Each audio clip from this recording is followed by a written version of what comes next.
ನೋಡಿ ಸ್ನೇಹಿತರೆ 9-10-2025 ನಮ್ಮೊಂದು ಭಾರತೀಯ ಅಂಚೆ ಇಲಾಖೆಯಲ್ಲಿ ಅರ್ಜಿಯನ್ನ ಸ್ಟಾರ್ಟ್ ಮಾಡಿದ್ದಾರೆ. ಟೋಟಲ್ ಆಗಿ 348 ಪೋಸ್ಟ್ಗೆ ಈ ಒಂದು ನೇಮಕಾತಿ ಆಗ್ತಾ ಇದೆ. ಇಲ್ಲಿ ಕರ್ನಾಟಕ ರಾಜ್ಯದ ಮಹಿಳೆಯರು ಪುರುಷರು ಇಬ್ಬರು ಅರ್ಜಿ ಸಲ್ಲಿಸೋದಕ್ಕೆ ಅವಕಾಶ ಇರತ್ತೆ. ಮತ್ತು ನಮ್ಮ ಒಂದು ಕರ್ನಾಟಕ ರಾಜ್ಯದಲ್ಲಿ ಕೂಡ ಈ ಒಂದು ಪೋಸ್ಟ್ಗಳು ಖಾಲಿ ಇರತ್ತೆ.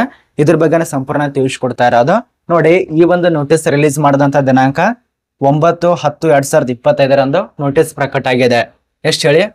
9-10-2025 ನೋಟಿಸ್ ಆಗಿರತ್ತೆ. ಸಂಪೂರ್ಣವಾಗಿ ಸೆಂಟ್ರಲ್ ಗೌರ್ಮೆಂಟ್ ದಿಂದ ಆಸಕ್ತಿ ಇದ್ದಂತ ಅಭ್ಯರ್ಥಿಗಳು ಈ ಒಂದು ದಿನಾಂಕದಿಂದ ಅರ್ಜಿಗಳು ಸಲ್ಲಿಸಿ. ಅರ್ಜಿ ಸಲ್ಲಿಸಲು ಕೊನೆಯ ದಿನಾಂಕ ಇದೆಯಲ್ಲ 29 ಅಕ್ಟೋಬರ್ 2025 ಅಂದ್ರೆ 29-10-2025 ತನಕ ನಿಮ್ಗೆ ಅವಕಾಶ ಕೊಟ್ಟಿದ್ದಾರೆ. ಸಂಪೂರ್ಣವಾಗಿ ಆನ್ಲೈನ್ ಮೂಲಕವಾಗಿ. ಮತ್ತೆ ಇದಕ್ಕೆ ಅರ್ಜಿ ಶುಲ್ಕ ಕೂಡ ಇರತ್ತೆ ಇಷ್ಟಿಷ್ಟ ಅಂತೇಳಿ. ಅದನ್ನ ಸಲ್ಲಿಸೋದಕ್ಕೆ ಕೊನೆಯ ದಿನಾಂಕ 29-10-2025 ಸೇಮು. ಅರ್ಜಿ ಸಲ್ಲಿಸುವಂತ ಕೊನೆಯ ದಿನಾಂಕ ಸೇಮು. ಅರ್ಜಿ ಶುಲ್ಕ ಪಾವತಿ ಮಾಡೋದು ಕೂಡ ಸೇಮು. ಇದ್ರ ಬಗ್ಗೆನ ತಿಳಿಸ್ಕೊಡ್ತಾ ಇರೋದು. ಹೆಂಗೆಲ್ಲ ನೇಮಕಾತಿ, ಎಲ್ಲೆಲ್ಲಿ ಕೆಲಸ, ಯಾರು ಅರ್ಜಿ ಸಲ್ಲಿಸಬೇಕು, ವಯೋಮಿತಿ ಯಾವ ರೀತಿಯಾಗಿ, ಯಾವ ಒಂದು ರಾಜ್ಯದಲ್ಲಿ ಎಷ್ಟು ಪೋಸ್ಟ್ ಖಾಲಿ ಇದಾವೆ ಎಲ್ಲ ತಿಳಿಸ್ಕೊಟ್ಟಿದ್ದೇನೆ. ವಿಡಿಯೋ ಕೊನೆತನಕ ನೋಡಿ. ಮತ್ತೆ ಈ ಒಂದು ಚಾನಲ್ ಅನ್ನ ಯಾರು ಹೊಸ ನೋಡತ್ತಿರಲ್ಲ ಸಬ್ಸ್ಕ್ರೈಬ್ ಮಾಡ್ಕೊಳ್ಳಿ. ಬನ್ನಿ ಒಂದೊಂದು ತಿಳಿಸ್ಕೊಡೋದಕ್ಕೆ ಪ್ರಯತ್ನ ಮಾಡ್ತೇನೆ. ಇಲ್ಲಿ ಖಾಲಿ ಇರುವಂತ ಪೋಸ್ಟ್ ಗ್ರಾಮೀಣ ಡಾಕ್ ಸೇವಕರು ಅಂತೇಳಿ ಇದಕ್ಕೇನು ಅಪ್ಲಿಕೇಶನ್ ಹಾಕ್ಬೇಕಾಗತ್ತೆ. ಗ್ರಾಮೀಣ ಡಾಕ್ ಸೇವಕರು ಕಾರ್ಯನಿರ್ವಾಹಕ ಹುದ್ದೆಗಳಿಗೆ ಅಪ್ಲಿಕೇಶನ್ ಹಾಕ್ಬೇಕಾಗತ್ತೆ. ಇಲ್ಲಿ ನೋಟಿಸ್ ರಿಲೀಸ್ ಮಾಡಿರೋದು engagement of Gramin Dak Sevak from department of ಈ ಒಂದು ಫೋರ್ಸ್ ಟು IPPB-A ಎಕ್ಸಿಕ್ಯೂಟಿವ್ ಅಂತೇಳಿ ಇದಕ್ಕೆ ಸಂಬಂಧಪಟ್ಟಂತೆ ನೇಮಕಾತಿ ಒಂದು ನೋಟಿಸ್ ಪ್ರಕಟ ಆಗಿದೆ. ಇಲ್ಲಿ ಯಾರು ಅರ್ಜಿ ಸಲ್ಲಿಸಬೇಕು ಈಗಾಗಲೇ ನಿಮ್ಗೆ ಅರ್ಥ ಆಗಿದೆ. ಅರ್ಜಿ ಸಲ್ಲಿಸುವಂತ ಪ್ರಮುಖ ಡೇಟ್ಗಳು ನೋಡಿ. ಪ್ರಾರಂಭ ದಿನಾಂಕ 9-10-2025, ಎಂಡ್ ಡೇಟು 29-10-2025. ಬರೀ ನಿಮಗೆ ಎಷ್ಟು ದಿನ ಟೈಮ್ ಕೊಟ್ಟಿದ್ದಾರೆ ನೋಡಿ? 19 ದಿನ ಮಾತ್ರ ಟೈಮ್ ಇರತ್ತೆ, ಅಥವಾ 21 ದಿನ ಮಾತ್ರ ಟೈಮ್ ಇರತ್ತೆ. 20 ದಿನ ಮಾತ್ರ ಟೈಮ್ ಕೊಟ್ಟಿದ್ದಾರೆ. ಇಷ್ಟೊಳಗ ನೀವು ಅಪ್ಲಿಕೇಶನ್ ಹಾಕಬೇಕು. ಅರ್ಜಿ ಸಲ್ಲಿಸುವಂತ ವೆಬ್ಸೈಟು ಇಲ್ಲಿದೆ ನೋಡಿ, www.com IPPBonline.com ಬಿಟ್ಟು ಹಿಡ್ಕೊಂಡು ಅಪ್ಲಿಕೇಶನ್ ಹಾಕಿ. ಇದೇನು ಕಾಣಿಸ್ತಾ ಇದ್ದಲ್ಲಿ ವೆಬ್ಸೈಟ್ ಆಗಿರತ್ತೆ ಇದು. ಇಲ್ಲೇ ನಿಮಗೆ ವೆಬ್ಸೈಟ್ ನೋಟಿಫಿಕೇಶನ್ ಎಲ್ಲ ಸಿಗ್ತವೆ, ಚೆಕ್ ಮಾಡ್ಕೊಳ್ಳಿ. ಇನ್ನು ಇದಕ್ಕೆ ಸಂಬಂಧಪಟ್ಟಂತ ರೂಲ್ಸ್ಗಳು ರೆಗ್ಯುಲೇಷನ್ ಒಂದೊಂದ ನೋಡಿ. ಟೋಟಲ್ ಆಗಿ ಇಲ್ಲಿ ಖಾಲಿರುವಂತ ಪೋಸ್ಟ್ 348 ಪೋಸ್ಟ್ಗಳು. 348 ಪೋಸ್ಟ್ ಇರತ್ತೆ. GDS ಗೆ ಸಂಬಂಧಪಟ್ಟಂತೆ ಟೋಟಲ್ ಆಗಿ ಎಷ್ಟಿದೆ ಹೊಳಿ? 348 ಪೋಸ್ಟ್ ಪ್ಲಸ್ ಕೊಟ್ಟಿದಾರಲ್ಲ, ಅದಕ್ಕಿಂತ ಜಾಸ್ತಿಗಳಿರತ್ತೆ, ಕಡಿಮೆ ಅಂತ ಇರೋದಿಲ್ಲ. ಮತ್ತು ಕರ್ನಾಟಕ ವೈಸು ಎಲ್ಲೆಲ್ಲಿ ಎಷ್ಟೆಷ್ಟು ಪೋಸ್ಟ್ ಖಾಲಿ ಇದಾವೆ, ಸ್ಟೇಟ್ ವೈಸು ಸರ್ಕಲ್ ವೈಸ್ ನೋಡಕ್ ಬಂದ್ರೆ ಇಲ್ಲಿ ನೋಡಿ, ಆಂಧ್ರ ಪ್ರದೇಶದಲ್ಲಿ ಸುಮಾರು 8 ಹುದ್ದೆಗಳು, ಆಸಾಂದಲ್ಲಿ ಸುಮಾರು 12 ಪೋಸ್ಟ್ಗಳು, ಬಿಹಾರದಲ್ಲಿ 17 ಪೋಸ್ಟ್ಗಳು, ಛತ್ತೀಸ್ಗಢದಲ್ಲಿ 9 ಪೋಸ್ಟ್ಗಳು, ಗುಜರಾತ್ನಲ್ಲಿ 1 ಹುದ್ದೆ ಇರತ್ತೆ, ಹರಿಯಾಣದಲ್ಲಿ 29 ಪೋಸ್ಟ್ಗಳು, ಅದೇ ರೀತಿಯಾಗಿ ಹಿಮಾಚಲ್ ಪ್ರದೇಶದಲ್ಲಿ ಸುಮಾರು 4 ಹುದ್ದೆಗಳು, ಅದ ನಂತರ ಜಮ್ಮು ಕಾಶ್ಮೀರದಲ್ಲಿ 3 ಹುದ್ದೆಗಳು, ಜಾರ್ಖಂಡದಲ್ಲಿ 12 ಪೋಸ್ಟ್ಗಳು. ನಮ್ಮೊಂದು ಕರ್ನಾಟಕ ರಾಜ್ಯದಲ್ಲಿ ನೋಡಿ, ಕರ್ನಾಟಕ ಅಂತ ಇರತ್ತೆ. ಇಲ್ಲಿ ಸುಮಾರು 19 ಪೋಸ್ಟ್ಗಳು ಖಾಲಿ ಇರತ್ತೆ ಕರ್ನಾಟಕದಲ್ಲಿ.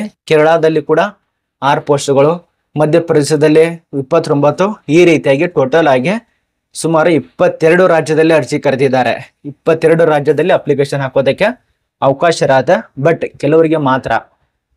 ಯಾರು ಮಾತ್ರ ಏನು ಅಂತ ಒಂದೊಂದು ತಿಳಿಸ್ಕೊಡ್ತಾನೆ. ಬಟ್ ರೂಲ್ಸ್ಗಳು ಮೊದಲಿಗೆ ತಿಳ್ಕೊಳ್ಳೋಣ. ಇನ್ನು ಏಜ್ ಲಿಮಿಟ್ ಬಗ್ಗೆ ಸ್ವಲ್ಪ ಮಾತಾಡೋಣ. ಎಷ್ಟೆಷ್ಟು ಯಾವ ರೀತಿಯಾಗಿ ಆಗಿರ್ಬೇಕಂತ ಹೇಳಿ. ಇಲ್ಲಿ ನೋಡಿ ಏಜ್ ಲಿಮಿಟು.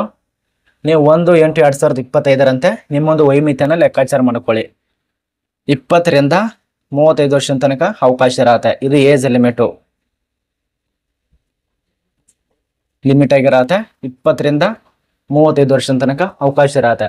ನಿಮ್ಮೊಂದು ಎಜುಕೇಶನ್ ಏನಾಗಿರ್ಬೇಕು, ಈ ಒಂದು ಭಾರತೀಯ ಪೋಸ್ಟ್ ಪೇಮೆಂಟ್ ಬ್ಯಾಂಕ್ ವತಿಯಿಂದ ಬಿಡುಗಡೆ ಮಾಡಿದಾರಲ್ಲ ಅಂಚೆ ಇಲಾಖೆಯಲ್ಲಿ, ಈ ಒಂದು ಅಂಚೆ ಇಲಾಖೆಯ ಮಾನದಂಡಗಳ ಪ್ರಕಾರ IPPB ಅಂತೇಳಿ 348 ಪೋಸ್ಟ್ಗೆ ಸಂಬಂಧಪಟ್ಟಂತೆ ಏಜ್ ಲಿಮಿಟ್ ತಿಳ್ಕೊಂಡಿರಿ. ಈಗ ಎಜುಕೇಶನ್ ಬಗ್ಗೆ ನೋಡಿ, ಗ್ರಾಜುಯೇಟ್ ಕಂಪ್ಲೀಟ್ ಮಾಡಿದವರು ಅಂದ್ರೆ ನೀವು ಪದವಿ ಪಾಸ್ ಆಗಿರ್ಬೇಕಾಗತ್ತೆ.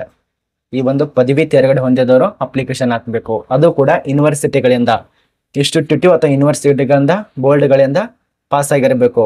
ಗೌರ್ಮೆಂಟ್ ಆಫ್ ಇಂಡಿಯಾ ಅಂತ ಕೊಟ್ಟಿದ್ದಾರೆ. ತೇರ್ಗಡೆ ಹೊಂದಿದವರು ಅಪ್ಲಿಕೇಶನ್ ಹಾಕಿ. ಅದೇ ರೀತಿಯಾಗಿ ನಿಮಗೆ ಎಕ್ಸ್ಪೀರಿಯನ್ಸ್ ಕೊಟ್ಟಿದ್ದಾರೆ ನೋಡಿ. ಎಲ್ಲೆಲ್ಲಿ ಎಕ್ಸ್ಪೀರಿಯನ್ಸ್ ಏನೆಲ್ಲ ಕೊಟ್ಟಿದ್ದಾರೆ ಸ್ವಲ್ಪ ನೋಡ್ಕೊಳ್ಳಿ. ಅದರ ಬಗ್ಗೆ ಎಕ್ಸ್ಪೀರಿಯನ್ಸ್ ಬಗ್ಗೆ ಯಾವುದೇ ರೀತಿಯಾಗಿ ಇಲ್ಲ ಅಂತ ಇರತ್ತೆ. ನೀಲ್ ಅಂತ ಕೊಟ್ಟಿದಾರಲ್ಲ, ಇಲ್ಲ ಅನ್ಸತ್ತೆ. ಅದ ನಂತರ ನಿಮಗೆ ಸ್ಯಾಲ್ರಿ ನೋಡಿ ಎಷ್ಟಿರತ್ತೆ, 30,000 ಪರ್ ಮಂತ್. ನಿಮಗೆ 30,000 ತನಕ ಸ್ಯಾಲ್ರಿ ಕೊಡ್ತಾರೆ. ಇನ್ನು ಯಾವ ರೀತಿ ನಿಮಗೆ ವೇತನ ಶ್ರೇಣಿ ಕೂಡ ಜಾಸ್ತಿ ಮಾಡ್ತಾರೆ. ವರ್ಷಕ್ಕೊಮ್ಮೆ, ಪ್ರತಿ ತಿಂಗಳು ಮಾಡಲ್ಲ, ವರ್ಷಕ್ಕೊಮ್ಮೆ ವೇತನ ಸೇನೆಗಳು ಜಾಸ್ತಿ ಮಾಡ್ತಾರೆ. ಅದೇ ರೀತಿಯಾಗಿ ಇನ್ನು ಕೆಲವು ರೂಲ್ಸ್ ರೆಗ್ಯುಲೇಷನ್ ಇದಾವೆ. ಎಲ್ಲ ರೂಲ್ಸ್ ರೆಗ್ಯುಲೇಷನ್ ಕೂಡ ನೀವು ತಿಳ್ಕೊಳ್ಳಿ. ಸುಮಾರು ಈ ಒಂದು ಪೇಜ್ 18 ಪೇಜ್ ಇದೆ. ಇದು ಒಂದಲ್ಲ ಎರಡಲ್ಲ 18 ಪೇಜು. ಇದಕ್ಕೆ ಸಂಬಂಧಪಟ್ಟಂತೆ ಇನ್ನಷ್ಟು ಹೆಚ್ಚಿನ ಮಾಹಿತಿ ಕೂಡ ಇದಾವೆ, ಚೆಕ್ ಮಾಡ್ಕೊಳ್ಳಿ. ಇದು ಆನ್ಲೈನ್ ನಲ್ಲಿ ಇರೋದ್ರಿಂದ. ಮತ್ತೆ ಇದಕ್ಕೆ ಯಾರು ಅರ್ಜಿ ಸಲ್ಲಿಸಬೇಕಂದ್ರೆ ಅವ್ರು ತಿಳಿಸ್ಕೊಟ್ಟಿರುವಂತ ಮಾಹಿತಿ,